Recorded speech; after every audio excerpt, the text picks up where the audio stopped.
Assalamualaikum warahmatullahi wabarakatuh. Para pemirsa MD Channel yang dirahmati Allah, apakah Anda pernah mendengar kalau orang berpendapat bahwa tahlilan itu bid'ah, atau mengatakan kalau haul itu haram? Atau pernah melihat orang membuang nasi kotak mengasihkan kepada ayam nasi kotak yang biasa dibagikan setelah acara tahlilan?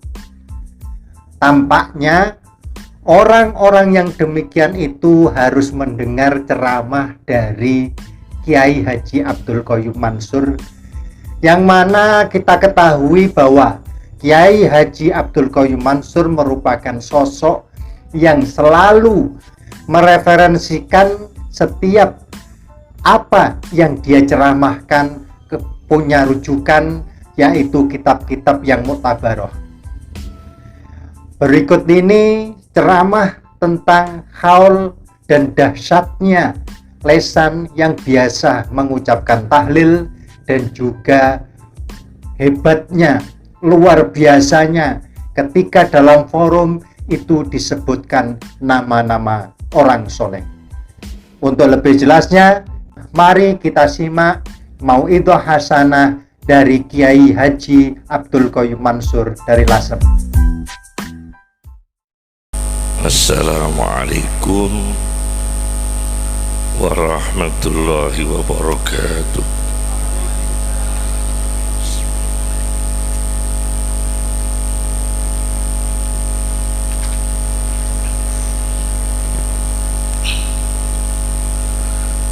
Bismillahirrahmanirrahim. Alhamdulillahi rabbil alamin. Wassalatu wassalam. Ekonya dikecilkan, eko bassnya dikecilkan.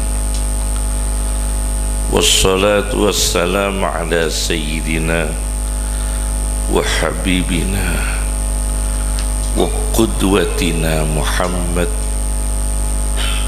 wa ala ali sayyidina Muhammad wa ala ashabi sayyidina Muhammad.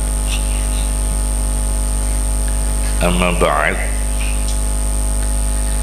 Yang kami hormati para habaib, para sadah, para kiai, seluruh hadirin hadirat yang dimuliakan Allah. Pada majelis yang mulia ini, kita bersama-sama menghadiri acara yang sangat mulia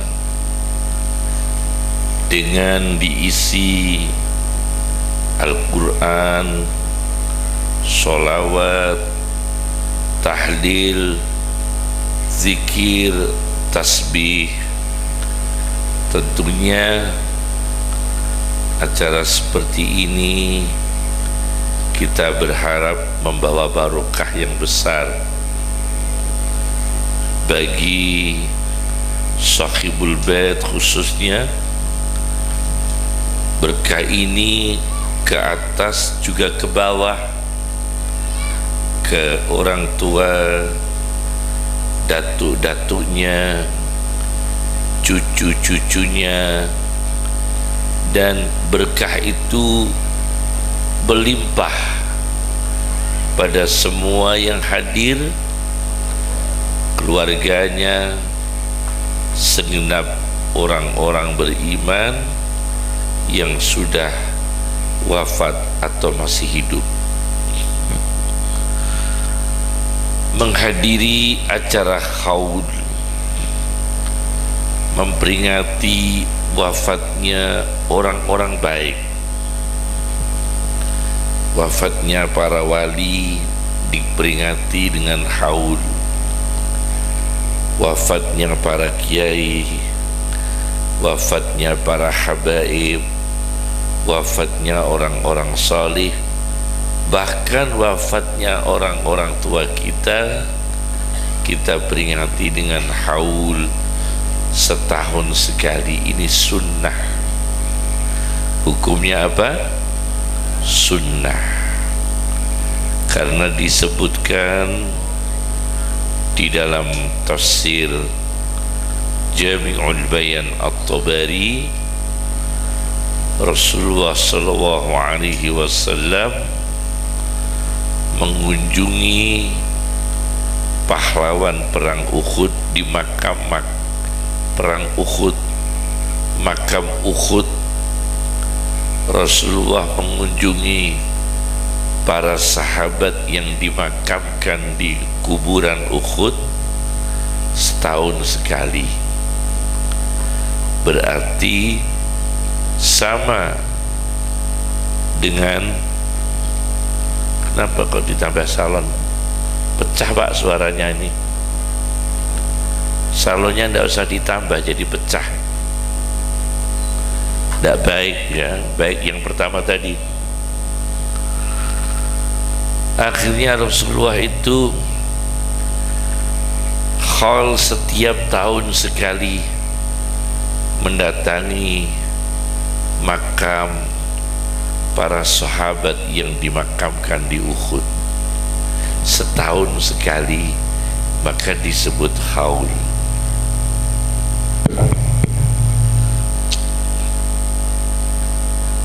Gimana ini peraturannya ya? Jangan dirubah-rubah ya kalau sudah bagus ya. Yang pertama sudah bagus, jangan dirubah-rubah ya. Kemudian hal itu berkembang, diisi dengan tahlil. Kenapa tahlil? Karena tahlil itu kalau dibiasakan, dirutinkan, memudahkan kita husnul khatimah.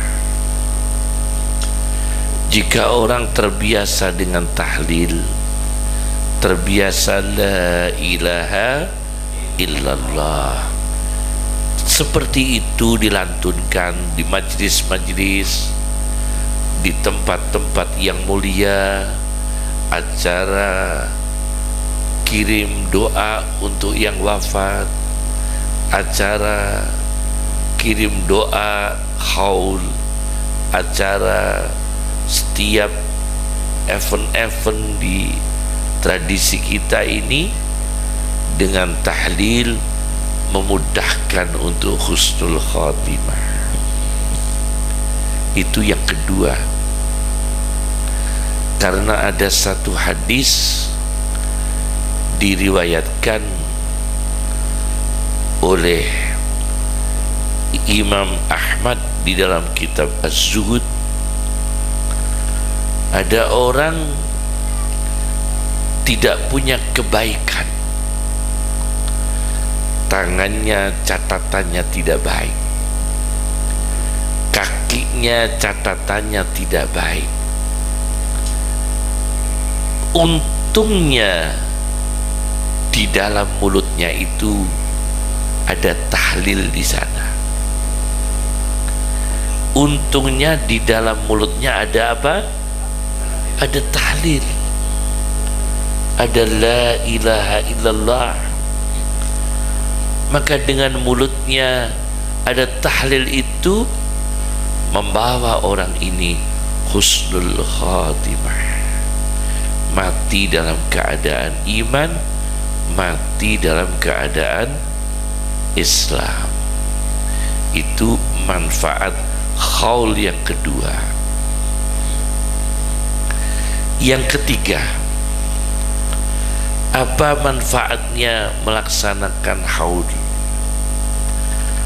Hal itu memperingati wafatnya orang saleh. Menyebut orang soleh itu mendatangkan rahmat.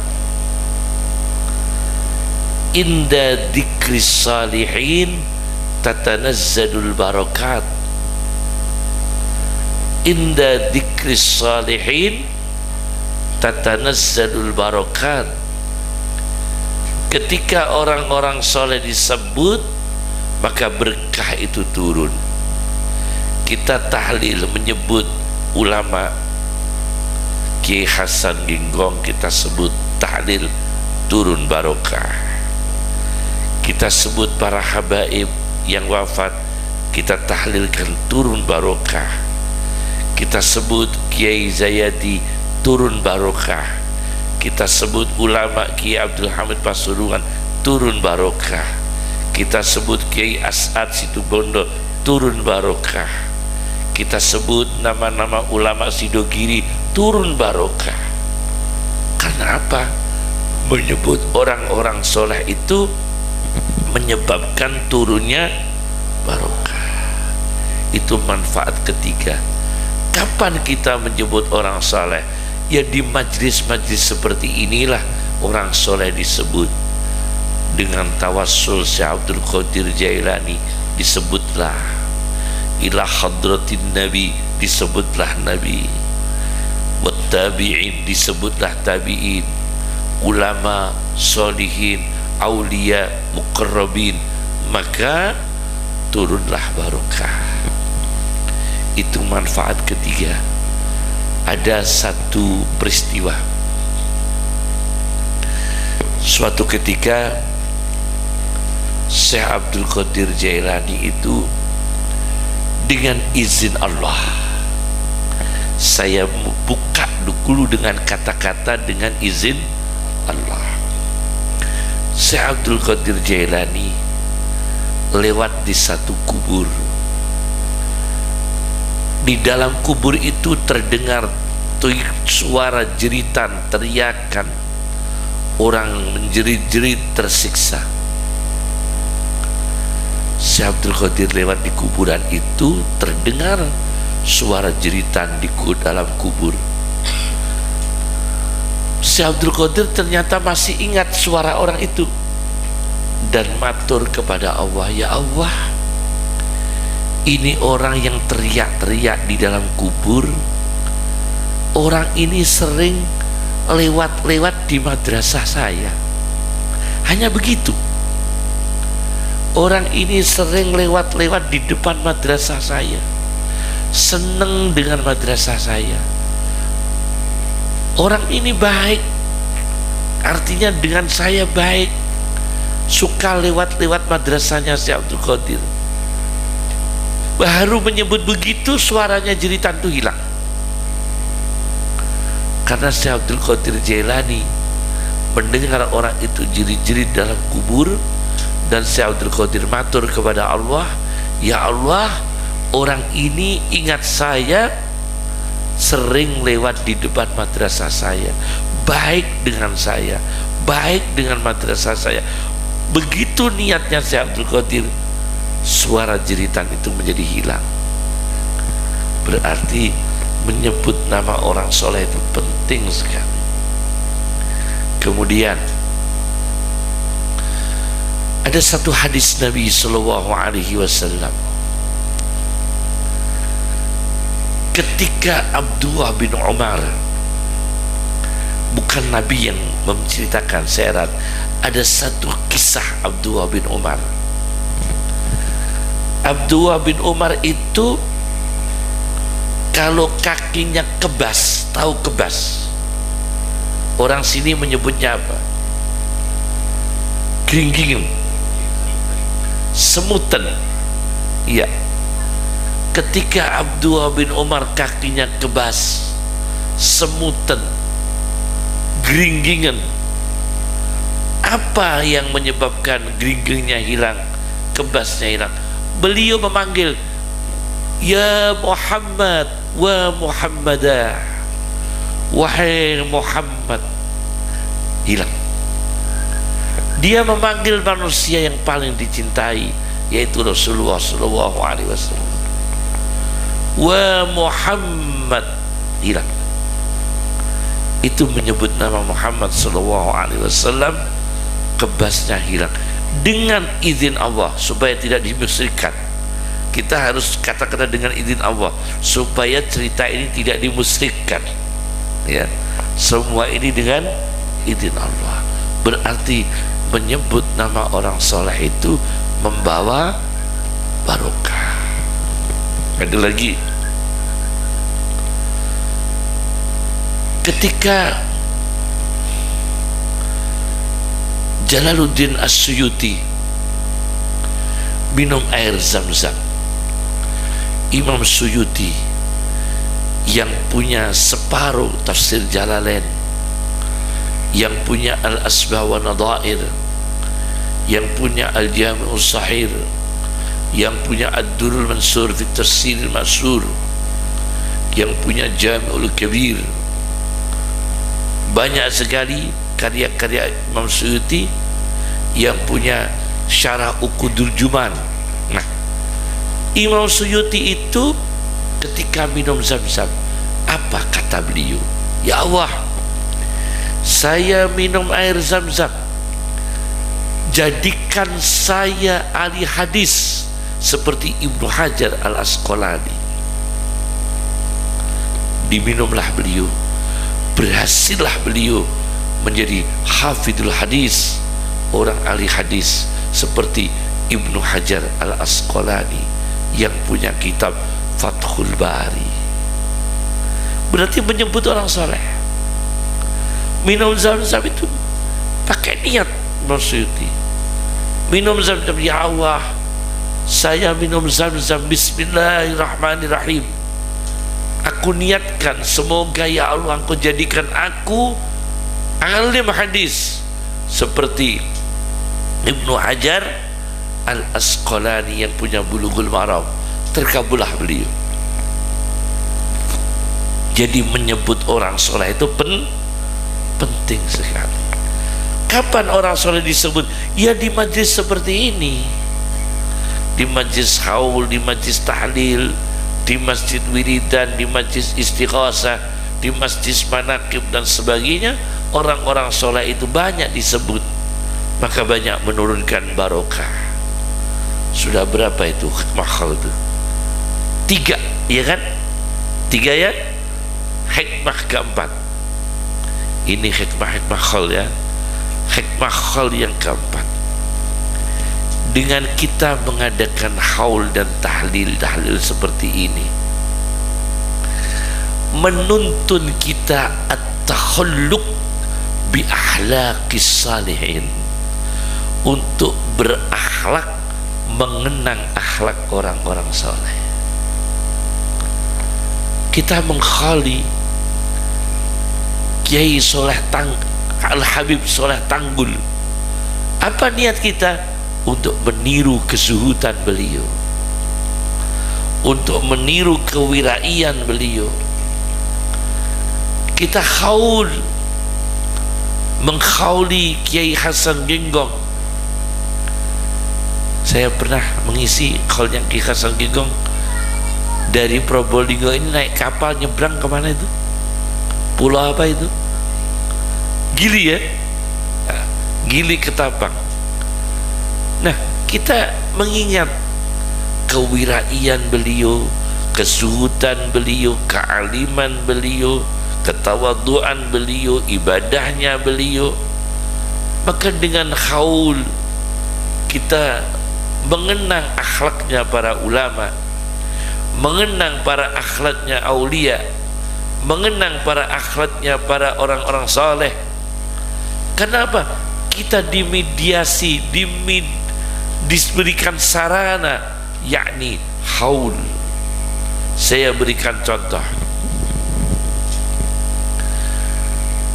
Orang itu ada yang awam, tidak berilmu banyak, tapi berakhlak ulama.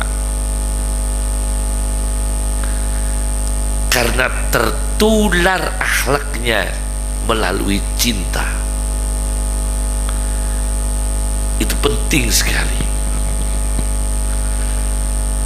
Saking cintanya dengan ulama, dibaca terus akhlaknya ulama itu, direnungi kewiraiannya, direnungi ibadahnya, direnungi sifatnya, menular pada dirinya. Rasulullah suka apa? Waloh. Tahu waloh? Waloh ini kalau Lumajang ini banyak jualan waloh. Pasar apa itu yang macet tuh? Yang macet tuh. Ranu Yoso, ada waloh, ada macam-macam, pisang-pisang banyak tuh ya. Nah, waloh itu kesukaan Rasulullah Sallallahu Alaihi Wasallam. Maka kita suka waloh karena kesukaan Rasulullah Sallallahu Alaihi Wasallam. Kita maulid, membaca bahwa Rasulullah Sallallahu Alaihi Wasallam mengatakan tidur habis subuh menghalangi rezeki. Maka kita jangan tidur habis sholat subuh. Melalui maulid kita tahu seperti itu. Ada orang pada zaman Rasulullah, disebutkan dalam satu hadis, diriwayatkan oleh Imam Ghazali dalam kitabnya Ihya Ulumuddin. Ada orang disuruh makan Nabi, makan dengan tangan kananmu, kul biyaminik. Orang itu sombong, disuruh makan oleh Nabi dengan tangan kanan, bilang dengan lantangnya, dengan sombongnya, dia mengatakan tidak bisa ya Rasulullah, padahal bisa. Bilang kepada Nabi, tidak bisa Rasulullah, makanlah dengan tangan kananmu. Tidak bisa ya Rasulullah, padahal bisa. Akhirnya lumpuh tangannya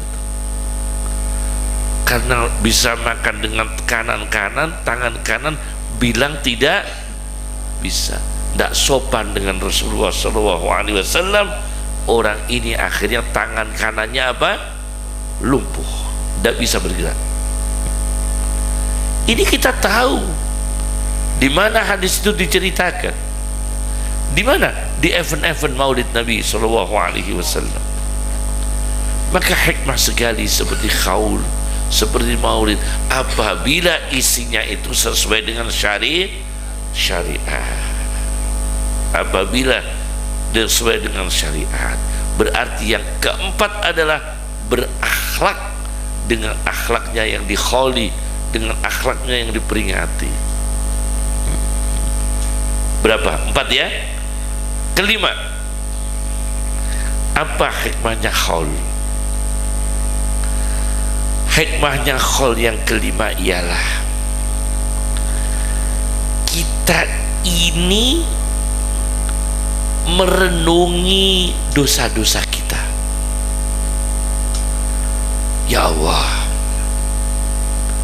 ada satu peristiwa ini ya, satu peristiwa pada zaman Nabi Isa alaihissalam. Ketika Nabi Isa itu ingin melakukan istisqa. Apa? Istisqa, sholat atau doa supaya diturunkan hujan. Maka Nabi Isa mengumumkan, siapa yang merasa punya dosa, siapa yang merasa tidak punya dosa, mimpin doa. Yang tidak punya dosa. Padahal Nabi Isa sendiri insya Allah tidak punya dosa, karena beliau Nabi, beliau Rasul. Dalam akidah kita Ahlussunnah wal Jamaah, seluruh Nabi dan Rasul itu maksum, terjaga dari dosa.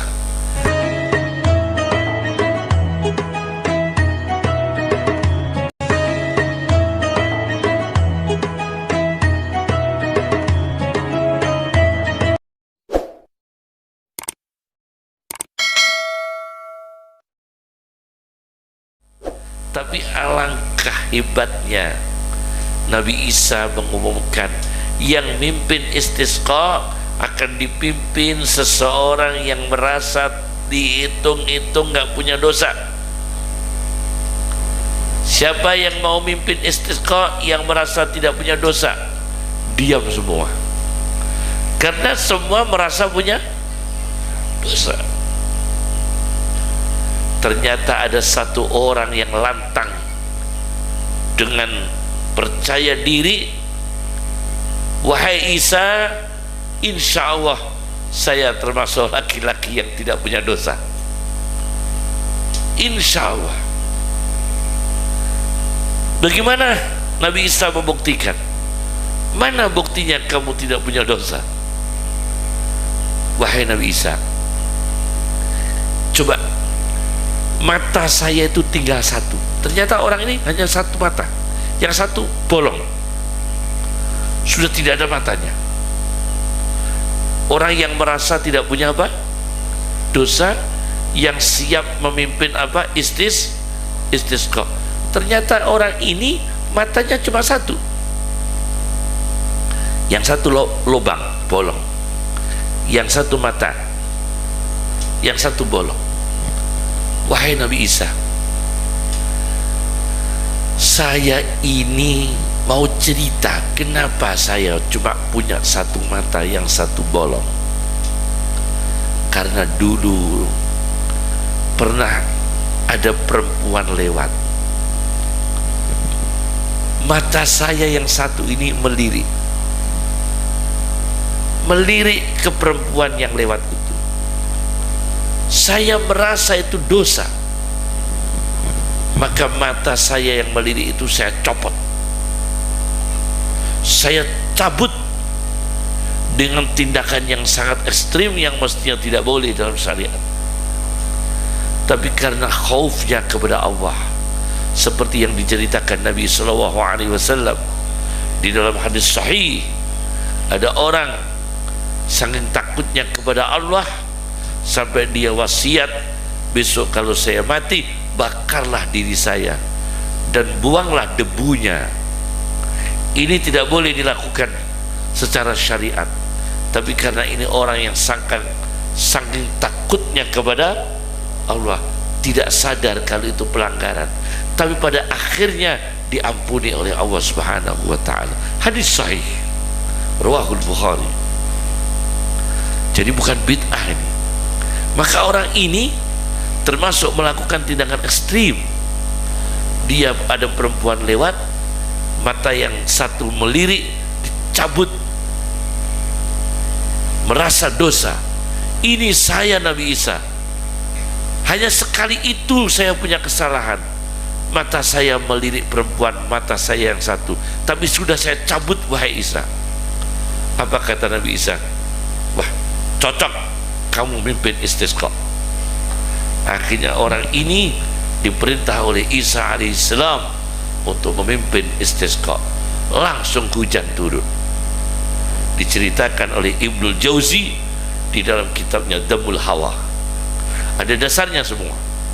Diceritakan oleh Ibnul Jauzi di dalam kitabnya Dhammul Hawa, yang punya tafsir Zadul Masir fi ilmi tafsir, yang punya kitab Fununul Afnan, yang punya kitab Bustanul Wa'idin, yang punya kitab Sifatus Safwah, ringkasan Khilyatul Awliya wa Tabaqatul Asfiya karya Abu Nu'aim Al-Asfahani. Jadi orang menghadiri khaul, menghadiri memperingati orang-orang saleh itu, hikmah yang kelima ialah kita mengingat dosa-dosa kita. Itu hikmah yang kelima. Yang keenam, jadi kita terangkan satu-satu ya, hikmah satu-satu. Hikmah yang keenam, menghadiri khaul, hikmah yang keenam ialah mendekatkan diri kepada Allah. Orang tahlil itu mendekatkan diri kepada Allah, kecuali tahlil itu hadir semata-mata cari berkat. Nah, tidak bisa dekat dengan Allah. Kalau datang semata-mata cari berkat, tidak bisa dekat dengan Allah. Bisa dekat dengan Allah dengan ayat dibaca, dengan zikir dibaca, dengan sholawat dibaca, dia mendekatkan diri kepada Allah Subhanahu wa ta'ala. Masya Allah. Bagaimana kita hadir di majlis-majlis yang mulia ini dengan tujuan mendekatkan diri kepada Allah Subhanahu wa ta'ala. Ada dalam satu majlis itu, insya Allah dari sekian yang hadir ada 1-2 orang pilihan Allah. Kita ada dalam satu masjid, mungkin doa kita tidak lolos, mungkin doa kita tidak lolos, mungkin doanya kiai tidak lolos, mungkin doanya ustadz tidak lolos, karena hadir di situ ada anak yatim yang ikut hadir berdoa membuat yang lain itu lolos. Berarti ada orang yang dekat dengan Allah. Tidak ada yang lolos doa-doanya itu, tapi ada orang yang teraniaya berdoa kepada Allah, mendoakan semua ahli majlis, disayang oleh Allah karena ini orang didolimi oleh orang, karena ini orang banyak disalahi orang, maka dekat dengan Allah. Karena berkah kedekatan dia dengan Allah, dia berdoa untuk para jamaah, dia berdoa untuk para hadirin, dia berdoa pada seluruh ahli majlis, dikabulkan oleh Allah. Maka kita hadir khaulu. Kalau kita doa sendiri di rumah, ya kalau lolos, kalau nggak lolos gimana? Nah, kalau kita doa seperti ini bersama-sama, muslim semua, mukmin semua, tahlil semua, zikir semua, sholawat semua, mungkin 190 gagal, tapi masih ada 10 orang yang lolos, akhirnya menaikkan nilai yang lainnya. Faham maksudnya ya? Karena ada orang yang dekat dengan Allah. Itu hikmahnya menghadiri khaul, menghadiri zikir-zikir bersama. Dah berapa itu? 6. Ketujuh, kita hadir khaul, berzikir bersama. Untuk apa tujuannya? Supaya memberi cahaya kuburan kita, supaya memberi cahaya kuburan orang tua kita, supaya memberi cahaya kuburan kakek-kakek kita, supaya memberi cahaya kuburan datuk-datuk kita, supaya memberi cahaya kuburan anak-anak kita yang mendahului. Ada satu hadis diriwayatkan oleh ahli hadis dunia, hafidul hadis Ad-Damyati. Orang Jawa bacanya Dimyati, sebetulnya Damyati, tapi sudah terlanjur apa? Dimyati. Ad-Damyati, kota Damyat, Mesir. Lebih banyak yang baca Damyat daripada Dimyat. Hafidul hadis Ad-Damyati punya kitab Al-Majjarur Rabih fi Sawabil Amali Salih. Itu kitab hadis tentang pahala amal soleh, satu jilid besar. Al-Majjarur Rabih fi Sawabil Amali Salih. Di situ diceritakan pada zaman Nabi Sallallahu Alaihi Wasallam ada perempuan yang perempuan ini secara ilmu tidak disebut ulama. Perempuan ini tidak sealim seperti Aisyah radhiyallahu anha, tidak seibadah, tidak sewirai seperti Khadijah radhiyallahu anha, tidak sebersih Fatimah radhiyallahu anha, tidak semulia Hafsah radhiyallahu anha, tidak semulia Sofiyah radhiyallahu anha, pokoknya tidak semulia ummahatul mukminin, istri-istri Nabi sallallahu alaihi wasallam.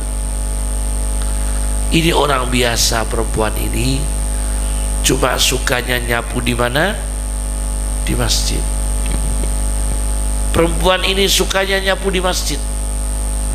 Suatu saat meninggal dunia, Nabi terlambat menyolati, Rasulullah terlambat menyolati, karena tidak dengar kalau perempuan yang suka nyapu masjid itu sudah wafat. Karena sudah terlanjur dikubur, Rasulullah menyolati di kuburnya. Boleh. Mayit sudah dikubur, kita nyolati di kuburnya boleh, selama tidak lebih dari 3 hari. Fikih kita, jangan melebihi berapa hari? 3 hari. Jadi kita menyolati, mayitnya sudah terlanjur dikubur, anaknya yang dari Kalimantan baru datang, anaknya dari Jakarta baru datang, anaknya dari Aceh baru datang, anaknya dari Sumatera baru datang, bisa nyolati di kuburnya. Paham ya? Karena ada hadis Nabi, Rasulullah menyolati wanita itu setelah dikubur. Hadis sahih. Wanita itu sudah dikubur, baru Rasulullah menyolati karena terlambat. Asal jangan melebihi berapa hari? 3 hari. Setelah Rasulullah menyolati, apa kata Rasulullah sallallahu alaihi wasallam? Sahabat dikasih tahu, kuburan-kuburan sebanyak ini, sekomplek ini, gelap aslinya. Kuburan-kuburan sebanyak ini, sekomplek ini, aslinya gelap. Tapi begitu perempuan ini yang ahli menyapu masjid, yang tidak seulama seperti ummahatul mukminin, yang tidak semulia ummahatul mukminin, tapi beliau ahli menyapu masjid, dimakamkan di kuburan ini, di komplek ini, dianggap orang biasa. Setelah aku menyolati, kata Rasulullah, aku menyolati perempuan ini meskipun sudah dikubur, tapi setelah saya nyolati ini, seluruh kuburan di sini menjadi terang, bercahaya semua. Di dalam kuburan-kuburan ini bercahaya semua setelah aku menyolati perempuan tersebut. Paham ya? Hadisnya sahih, berarti mengenang, menyolati wanita yang salihah, apalagi yang menyolati juga orang soleh, apalagi Rasulullah SAW, menyebabkan kuburan yang lainnya itu ikut apa? Ikut terang, ikut bercahaya. Paham ya? Jadi tahlilan, berzikir, insya Allah membawa cahaya pada keluarga kita yang sudah meninggal dunia. Ini kita punya dalil semua, Pak. Satu persatu kita ulas. Sudah berapa itu hikmahnya? 7 ya? 7. Pasti hafal dari yang pertama? 7 tadi ya? Masya Allah. Yang terakhir,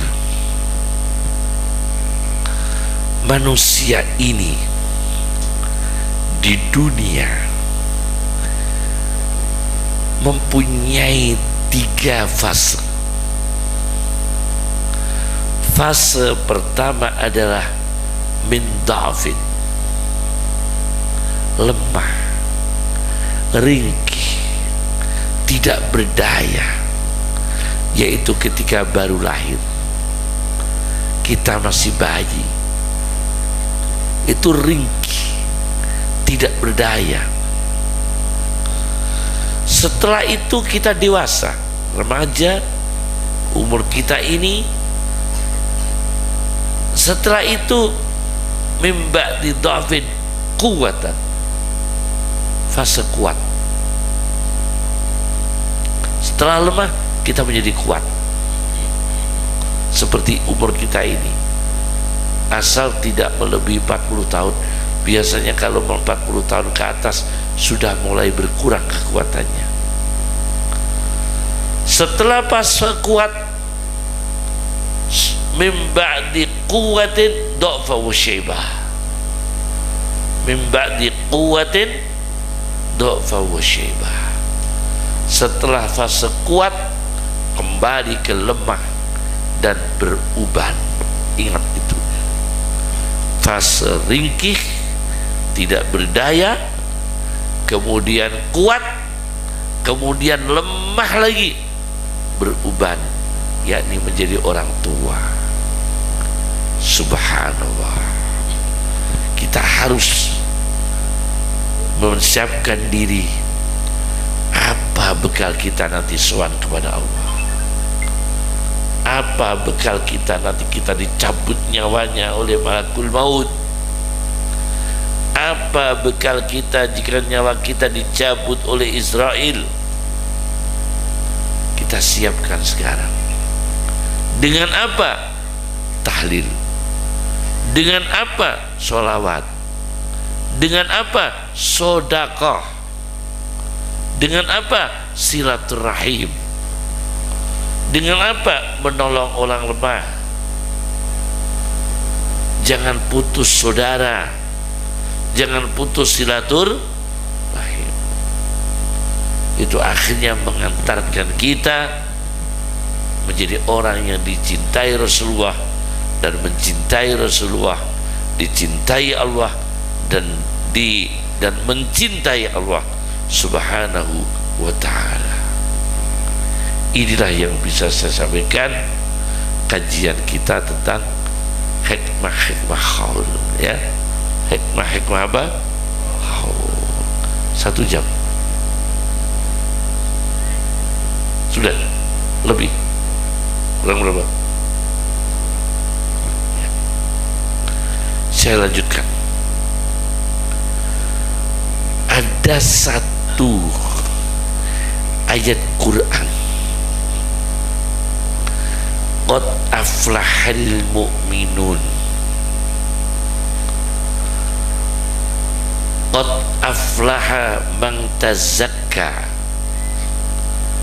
qad aflaha man zakkaha. Ada qad aflaha man tazakka, ada qad aflaha man zakkaha, ada qad aflahal mu'minun. Qad aflaha man zakkaha, sungguh telah beruntung, bejo kemayangan, untung, beruntung, bejo. Qad aflaha man zakkaha, orang yang bisa mendidik, membersihkan pada dirinya sendiri. Beruntung bisa mendidik, membersihkan dirinya sendiri. Qad aflaha man zakkaha. Yang kedua, qad aflaha man tazakka, sungguh beruntung, sungguh bahagia orang yang selama ini beruntung dia mentazakka, orang yang bersih, terdidik, madrasah, bertauhid, memuliakan ulama, memuliakan aulia, memuliakan para habaib, dan bakti kepada orang tua. Ini orang termasuk qad aflaha man tazakka, orang yang akhlaknya bersih, orang yang pikirannya bersih, orang yang perilakunya apa? Bersih. Yang terakhir, qad aflahal mu'minun, sungguh beruntung orang-orang yang beriman. Baca ya, qad aflaha man zakkaha, qad aflaha man tazakka, qad aflahal mu'minun, sungguh beruntung orang-orang yang beriman. alladzina hum fi sholatihim khusyu'un. Jika mereka sholat bisa dengan khusyuk. Masya Allah, ini untung sekali. Maka semoga amal-amal yang ada di sini, baik pendidikan ngajinya, istiqomahnya, insya Allah membawa berkah di kampung ini, membawa berkah di warga sini. Maka warga sini, kampung sini, kita yang rukun dengan warga yang rukun, dengan rakyat yang rukun, tidak isah ikut-ikutan bicarakan yang tidak bermanfaat. Kita bicarakan meskipun sedang ramai di medsos. Itu ramai di medsos, misalnya cerita apa, kira-kira kita bicarakan tidak ada gunanya, jangan. Buang-buang waktu, mending baca Quran, mending baca dzikir, daripada ikut-ikut ribut apa yang di dalam koran, ikut-ikut ribut apa yang di dalam medsos. Dan dapat pahala kita nanti. Itu karena apa? Hidupnya nggak khusyuk. Alladzina hum fi sholatihim khusyu'un. Kena apa itu? Batu, sholatnya khusyuk. Syekh Abdul Qadir Jailani, ular melingkar, dia tetap sholat, khusyuk sekali. Imam Maliki mengajar hadis, tubuhnya diintip kala jengking sampai belasan kali, beliau tidak berhenti, tetap ngajar meskipun kalau jengking itu menyokot, memaduk berkali-kali sampai apa itu belasan kali, tetapi Imam Maliki tidak beranjak dari tempat. Karena apa? Khusyuk. Maka kehilangan rasa sakit orang bisa khusyuk. Ya, inilah yang bisa saya sampaikan. Semoga bermanfaat, semoga membawa berkah. Allahumma aghnina bil ilmi, wa zayyinna bil hilmi, wa akrimna bit taqwa, wa jammilna bil afiyah. Allahumma sakhir lana, Allahumma sakhir lana, Allahumma sakhir lana al-kutuba kullaha. Ya Allah, tundukkan kepada kami seluruh kitab. Ya Allah, tundukkan kepada kami seluruh kitab. Allahumma sakhir lana al-kutuba kullaha. Wa akhiru da'wana anilhamdulillahi rabbil alamin. Nanti acara masih berlanjut, ada sholawat, ada tahlil dan sebagainya. Saya mohon untuk tetap tidak beranjak, mengikuti sampai selesai. Meskipun saya harus pamit karena mau takziah ke Jombang, kakak saya sepupu wafat di Tambak Beras kemarin, Kiai Nasir Tambak Beras wafat. Itu kakak saya sepupu, istrinya Mbak Yunya dapat Kiai Jamal Tambak Beras, istrinya juga sepupu dengan saya, masih saudara ya. Jadi saya tak langsung ke Jombang ya, insya Allah. Cukup dari kami. Assalamualaikum warahmatullahi wabarakatuh. Itulah tadi ceramah dari Kiai Haji Abdul Qayyum Mansur dari Lasem. Semoga bermanfaat dan banyak hikmah yang didapat. Dan kami ucapkan terima kasih sudah menonton. Jangan lupa like, comment, share, and subscribe. Jazakumullahu khairan katsira wal afu minkum. Wassalamualaikum warahmatullahi wabarakatuh.